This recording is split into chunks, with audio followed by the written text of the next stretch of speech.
안녕하세요. 오늘은 테슬라의 전기차 사업부에 대해서 얘기해 보겠습니다. 이 회사를 부정적으로 보는 분들이 테슬라는 테크 기업이 아니라 자동차 회사다 이런 얘기를 많이 하는데요. 그래서 오늘은 테슬라가 진짜 단순한 전기차 회사라면 단순 자동차 회사로서의 가치가 얼마가 될지를 계산해 보는 게 목표입니다. 물론 정밀한 가치 평가를 위해선 DCF 모델을 만들어야 되겠지만 여러분들도 더 쉽게 볼 수 있도록 약식 가치 평가를 진행해 볼 텐데요. 그러면 이 자동차 사업부의 한 주당의 내재 가치 계산이 가능해지겠죠. 그럼 먼저 테슬라의 전기차 사업부 미래 매출부터 시작해 보겠습니다. 세 가지 드라이버를 사용해서 추정해 볼 건데, 첫 번째는 먼저 전기차가 아닌 전 세계 자동차 시장 규모를 보는 거겠죠. 자동차 시장 자체는 이미 성숙한 산업이기 때문에 저희가 추정할 20년 이상의 기간 동안 천천히 상승한다는 가정을 세울 수 있습니다. 그 두 번째 드라이버는 이 자동차 시장 전체에서 전기차의 침투율이 얼마나 되는지 페네트레이션 값을 보는 건데요. 현재 이 침투율이 약 16% 정도가 되는데 향후 10에서 15년 동안 자동차 시장 자체도 조금씩 성장을 하게 될 거고, 근데 그것보다 저에게 훨씬 중요하게 전기차의 침투율은 훨씬 더 빠르게 상승을 하겠죠. 10년 이상을 추정하면 100%에 근접한 값이 될 수 있는데, 완벽히 100%가 된다, 혹은 뭐 8, 90% 이런 식으로 몇 가지 시나리오를 세워볼 수 있습니다. 그리고 세 번째 드라이버는 이 노란색 부분의 전기차 시장 내에서 테슬라가 몇 퍼센트의 시장 점유율을 갖느냐인데요. 현재 13에서 15% 정도 점유율을 가지고 있는데, 이것 역시나 저희가 보는 미래에는 테슬라의 점유율이 엄청 더 커질지 아니면 현재 수준을 유지할지 같은 시나리오를 계산해 볼 수 있습니다. 그럼 2023년에 테슬라가 180만 대 정도 차량을 팔았으니까 10에서 15년 후에는 연간 몇 대 정도를 팔지, 그걸 매출로 전환을 할 수가 있겠죠. 그럼 먼저 첫 번째 가치동인인 전 세계 자동차 시장을 보겠는데요. 여기는 과거 약 20년 정도의 실제 자동차 판매량 데이터입니다. 2005년에 약 6,500만 대가 팔렸던 자동차 시장이 2023년에는 8,900만 대가 팔렸는데요. 경기 사이클, 특히 팬데믹 기간까지 포함되어 있기 때문에 오르락내리락 하는 숫자였지만, 장기간 숫자를 계산해보면 연평균 1.3% 정도 성장했습니다. 그리고 향후 10년 동안의 미래 추정치 값은 두세 개 정도의 시장 조사기관 데이터를 활용해서 연평균 1.5% 성장을 한다고 했는데요. 그런 2035년까지 1억 700만 대 이상, 그리고 저희가 이 추정을 2040년까지 늘린다면 1억 1000만 대 이상의 차량이 판매되겠죠. 그럼 두 번째 드라이버인 이 전체 자동차 시장에서 전기차의 비중은 얼마나 될지 EV 페네트레이션을 보겠습니다. 여기도 역시나 과거 10년 정도의 페네트레이션인데 1%도 채 되지 않던 시장이 최근에는 거의 16%까지 빠르게 증가를 하고 있는데요. 여기서도 제가 혼자서 정한 숫자가 아니라 4개 정도의 시장조사 기관의 데이터를 기반으로 2035년까지 3개 정도의 시나리오를 그려봤습니다. 가장 긍정적으로 볼 때 88%, 가장 부정적으로 볼 때 50% 침투율이 계산됐는데요. 여기 보이다시피 긍정적인 시나리오에서도 아직도 이 숫자가 증가하는 추세인데, 보통 가치 평가를 할 때는 스테이블 스테이트, 이 안정적 수준에 도달하는 데까지 추정을 하는 게 훨씬 좋기 때문에 저희는 2040년까지 이 침투율 숫자가 100%, 85%, 70% 이렇게 상중하 시나리오로 구분을 해보겠습니다. 그러면 상 시나리오에서는 모든 차량이 전기차가 되는 거니까 1억 대 이상의 전기차 시장이 열리는 거고, 그 아래 숫자들이 이렇게 또 가정들이 세워지겠죠. 세 번째는 이 전기차 시장 내에서 테슬라의 점유율을 보는 거였죠. 여기서도 과거 10년 정도의 테슬라 점유율 추이를 보면 팬데믹 이전에 17%까지 높은 값을 도달했었지만 최근에는 13% 정도로 떨어진 걸로 보이는데요. 약간 부연 설명을 하자면 최근에는 중국 전기차 시장이 빠르게 성장하고 있는데, 거기서 테슬라 점유율이 약 10%, 그리고 점점 하락하는 추세이기 때문에 글로벌 평균 점유율이 이렇게 떨어진 거라고 보면 되겠습니다. 어쨌든 여기선 저희가 세 가지 방식으로 테슬라 점유율을 예상해 볼 텐데, 첫 번째, 가장 긍정적인 방식은 현재 스마트폰 시장의 애플 점유율처럼 테슬라도 전기차 시장에서 압도적인 1위 사업자가 된다는 건데요. 스마트폰에서 애플 점유율이 약 30%이기 때문에 약 10년 후에 테슬라도 전기차 시장의 30%를 가져간다. 이게 가장 긍정적인 가정이 되겠습니다. 두 번째 기본 케이스에서는 현재 테슬라의 점유율이 유지된다는 건데, 다만 여기서는 테슬라가 사이버 트럭을 런칭하면서 점점 카테고리를 확장하고 있기 때문에 그런 신규 섹터까지 진출을 한다는 가정으로 10년 후에 약 19%의 시장 점유율을 가져온다고 가정했습니다. 또 가장 부정적으로 보는 시나리오는 현재 전 세계 자동차 회사 1위 사업자가 일본의 토요타인데요. 그 회사 정도의 시장 점유율을 10년 후에 가져오게 된다고 반영을 한 겁니다. 사실 시장이 확장하면서 점점 더 많은 경쟁자가 들어오고 10% 정도의 점유율을 지켜내는 것도 많이 부정적이라고 할 수는 없겠죠. 그러니까 말이 부정적인 시나리오지 충분히 현실성이 있는 범위 내에서 세 번째 시나리오를 짜봤습니다. 이처럼 세 가지 드라이버를 활용해서 10에서 15년 후에 테슬라가 몇 대의 차량을 판매할지 계산을 해보면 약 2천만 대 이상에서 800만 대 이상 이 정도 시나리오가 나오고 있습니다. 그러면 테슬라가 몇 대의 차량을 팔지가 나오니까 여기에 평단가를 곱해주면 테슬라의 전기차 사업부 매출이 나오겠죠.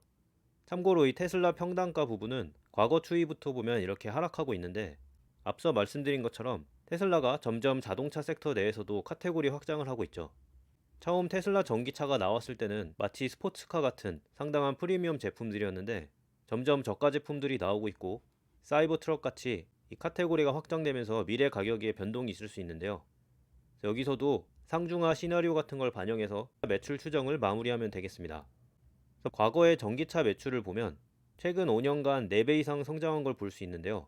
이 과거 추이를 이렇게 왼쪽으로 밀어넣고 앞서 봤던 세 가지 드라이버를 통해서 계산된 미래 매출들을 여기에 표현해뒀습니다. 그럼 현재 80빌리언, 약 100조 원 정도의 매출이 약 10년 후에는 950빌리언에서 적게는 350빌리언까지 계산되고 있습니다. 그래서 이런 식으로 추정을 하다 보면 지금 저희가 보는 숫자들이 어느 정도 현실성 있는 건지 시장의 또 다른 사람들과 비교를 해보고 싶을 수 있겠죠. 그래서 골드만삭스에서 발표한 테슬라 전기차 부분의 2030년 매출 한 200에서 400 정도가 될 거다 이렇게 예상을 해둔 게 있는데요. 그걸 저희 그래프에 이렇게 표현을 해보면 저희들의 레인지는 약 230에서 460이니까 시장 추정치와 유사하다고 볼 수 있고 그것보다는 조금 더 긍정적이다 이렇게 평가를 해볼 수 있습니다. 어쨌든 이렇게 전기차 부분의 매출이 계산됐는데 현재 테슬라의 사업 보고서만 봐도 이 전기차 매출보다 테슬라의 전체 매출이 더 크게 나타나고 있죠. 왜냐하면 그 사이를 메꿔주는 기타 매출들이 있기 때문인데요. 지금 당장에는 이 기타 부분에 슈퍼차징이나 태양열 파넬, 상업용 배터리 시설 등이 포함되는데 사실 저희가 더 기대하는 부분들은 자율주행 자동차나 로보택시, 옵티머스 휴머노이드 로봇 같은 게 되겠죠. 그래서 사실 테슬라를 얘기할 때 이 전기차 외의 매출에 대해서도 최소한의 언급은 해야 될 것 같은데요. 주황색 부분의 전기차 매출이 클 건 확실하지만 이 하늘색 부분의 기대감도 굉장히 크기 때문입니다. 그래서 제가 DCF 모델을 할 때는 이 나머지 사업 부분들을 다 펼쳐서 테슬라를 총 8개의 조각으로 같이 평가를 했는데요.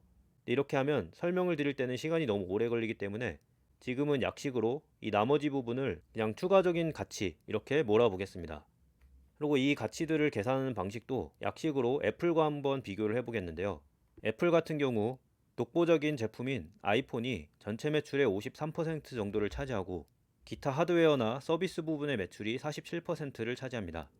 물론 여기서 진짜 순수한 서비스 매출만 보면 22%지만 아이폰을 중심으로 애플의 생태계가 형성된다 이런 가정으로 이 기타 매출이 전체 매출의 50% 정도다 이렇게 가정을 또 세워볼 수 있겠죠.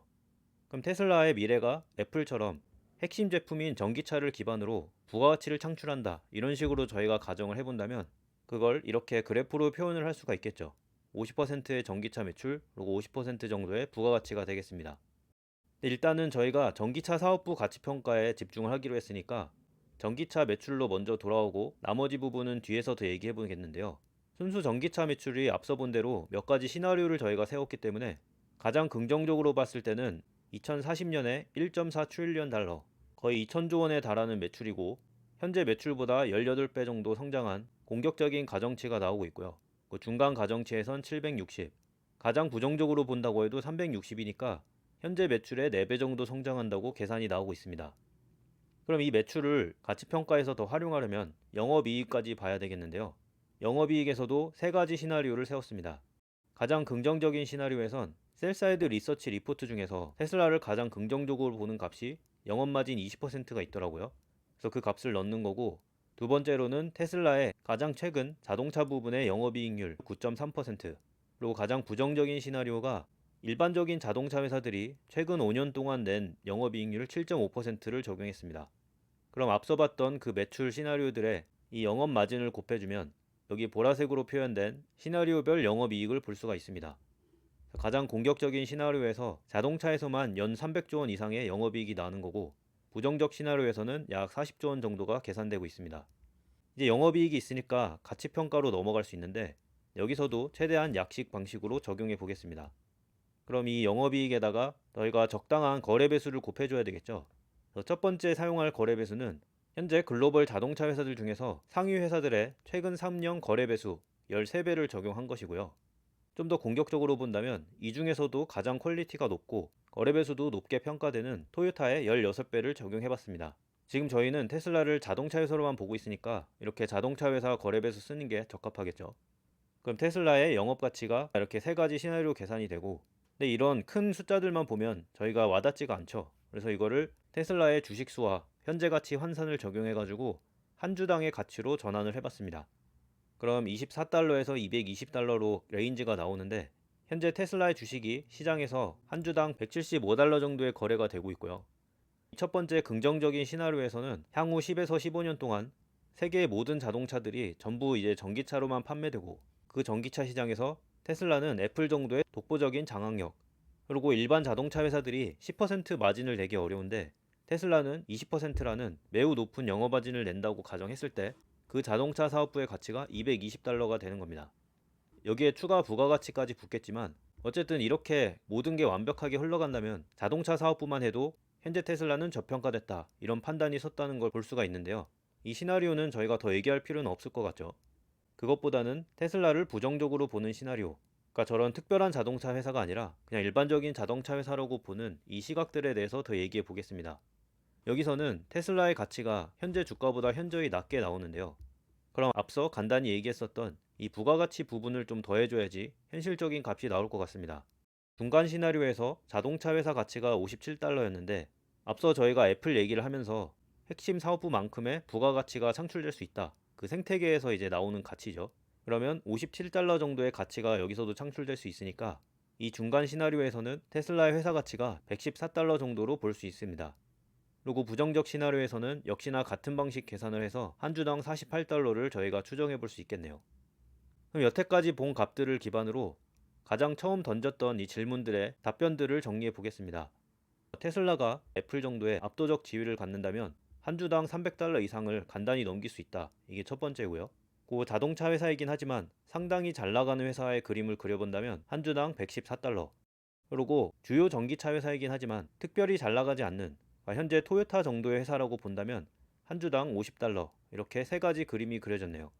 테슬라에 특별히 긍정적이지 않다면 114달러 정도가 적정 매수가가 된다, 이런 결과가 나오는 건데 현재 주가가 175달러이기 때문에 상당히 허무할 수가 있겠죠. 그래서 이 114달러까지 떨어지긴 할 거냐 이런 생각을 할 수 있는데 실제 테슬라의 주가 변동을 보시면 약 1년 전에 한 주당 113달러까지 하락한 구간이 있었거든요. 이런 식의 숫자 계산을 가지고 있다면 저희가 저런 기회를 활용할 수도 있고, 또 최근에 테슬라 주가가 하락세에 있기 때문에 또 114달러까지 하락하는 구간이 올지 이런 숫자 중심을 잡고 시장이 주는 기회들을 바라볼 수가 있겠습니다. 당연한 얘기지만 투자 자문이나 매수 매도 추천은 드리는 거 아니기 때문에 교육용으로 참고해 주시고 독자적인 투자 판단 부탁드립니다. 그리고 오늘은 약식으로 봤기 때문에 언급되지 않은, 하지만 미래 가치가 굉장히 큰 자율주행이나 휴머노이드 사업부에 대해서도 저희 회사에서 직접 만든 DCF 가치평가에 반영을 해두었는데요. 이런 리서치들이 모두 반영된 테슬라의 내재 가치나 DCF 모델을 직접 다운로드하고 싶다면 영상 하단에 있는 월스트리트 트레이닝 티처블 페이지 링크를 참고하시면 되겠습니다. 오늘도 시청해주셔서 감사드리고 다음 빅테크 기업 숫자 분석 영상에서 또 뵙겠습니다.